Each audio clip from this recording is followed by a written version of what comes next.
is good and it is pleasant.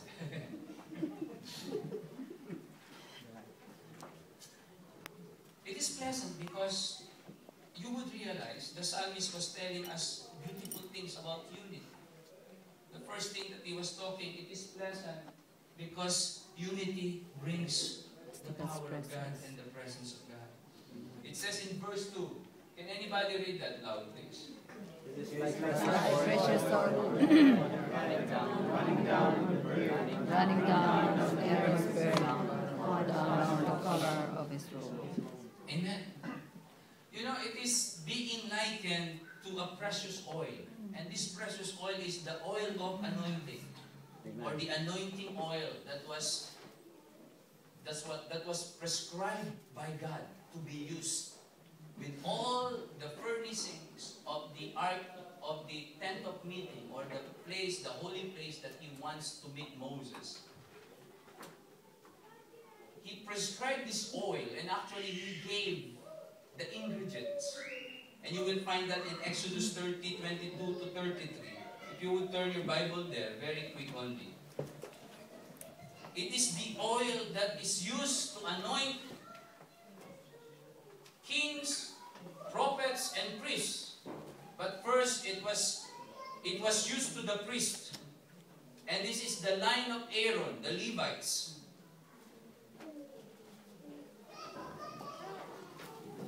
And in that passage, you will see it is a very interesting mix that God has prescribed or given to them.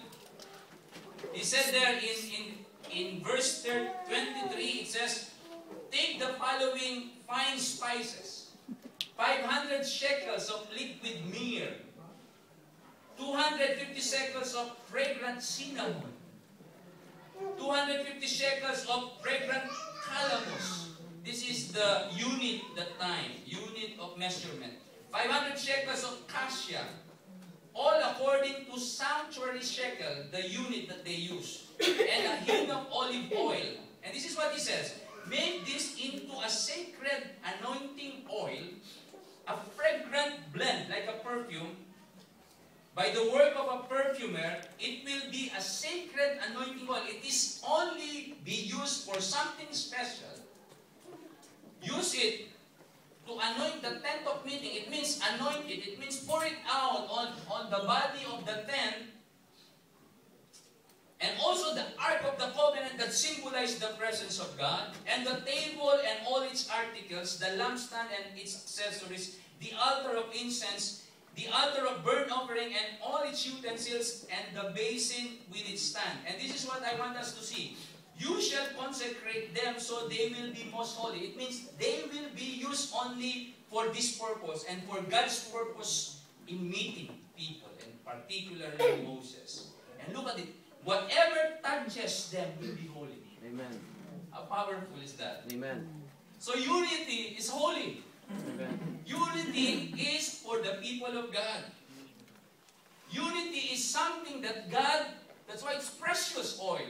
It's precious in the eyes of God. Amen. So if unity is destroyed in the church, we are actually letting something precious in the eyes of God be destroyed. Because you know, it's precious because it is part of God's people. It's part of God's character that is somehow being put in the character of His people. And you look at that, anoint, and then He said, now, not only the utensils, not only the things, but now to the people, anoint Aaron and his sons, and consecrate them so that they may serve me as priests. Hallelujah. Amen. Amen. You know, it's so interesting that when you anoint somebody, you have chosen that somebody, and that somebody is special. When you say you are holy, you are consecrated, you are set apart for a good purpose. And that is what anointing of Aaron and his sons meant in the Old Testament. They are separated for God. Amen. And we, I separate. the unity that we have marks our being holy to the Lord. Amen. Marks our being consecrated to the Lord. Marks our being special special and unique in the Lord. Amen. Marks that we are called to be a special people with a special calling, with a special purpose, and a special mission. That's why it's very important to see this is something precious to God. Amen. Amen. And you will see that this anointing has something to do as well with us being set apart. People would know this is an identifying mark Yeah. of any church of God. Amen. That the people inside the church are united. This is the identifying mark of the people or the body of Christ or the churches of God. Amen. That we work together and that we are united for God's glory. Amen. This is what makes us unique. That's why when we are not united, we are not actually functioning according to who we are and what we are. Amen. We are missing the point of who we are and what we are. Hallelujah. Amen. Are you still there? Amen. And then he talks about the Holy Spirit. Because he said, anoint them and then so that they may serve me as priest. The anointing is to separate us for service. Later we will talk about the power of that anointing. But to separate us for service, but in the Bible, and particularly in the Old Testament, the oil symbolizes the Holy Spirit. It is something that people put as a picture or an image of the Holy Spirit. That's why, particularly in the life of David, it is only after being anointed by Samuel that the Holy Spirit came upon David, and according to the Word of God, it says, the Spirit of the Lord came upon him from that day forward. Once the anointing was given, the Holy Spirit, and in the Bible, even in the New Testament, the oil is a symbol or an image of the Holy Spirit. That's why we believe not only that we are set apart, that only that we are unique, that only that we are supposed to be in unity because that's part of the character of God in us. It is as well important to understand that we are more powerful. Not because of our unity, not because we have a lot of people, not because we have a lot of resources when we are more in numbers. That is not the point. Even a small church that is united can be powerful. Amen. You don't need numbers to change something in the city. Amen. The only thing you need is the power of God behind us. Amen. And that is what he's saying here. The unity is something that the Holy Spirit can bring.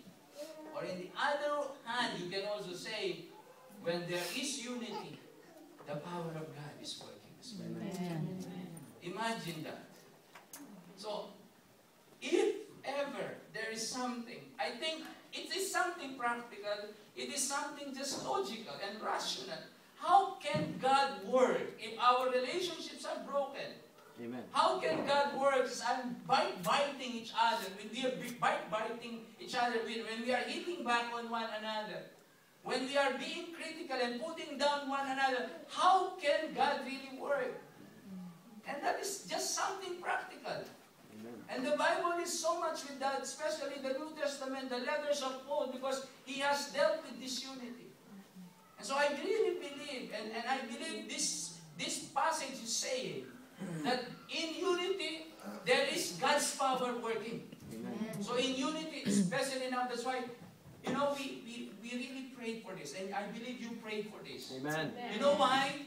Even though we said, even though we will not be physically together in our books, in our reports, in our coming together every Sunday, but if we have spiritual unity, if we have settled at one point and we come back together in that spirit and purpose and love of God, together we settle it down once again, We put bridges, not walls. Amen. Amen. We always have believed, and I believe you also believe, that the power of God will be released upon our two churches. Amen.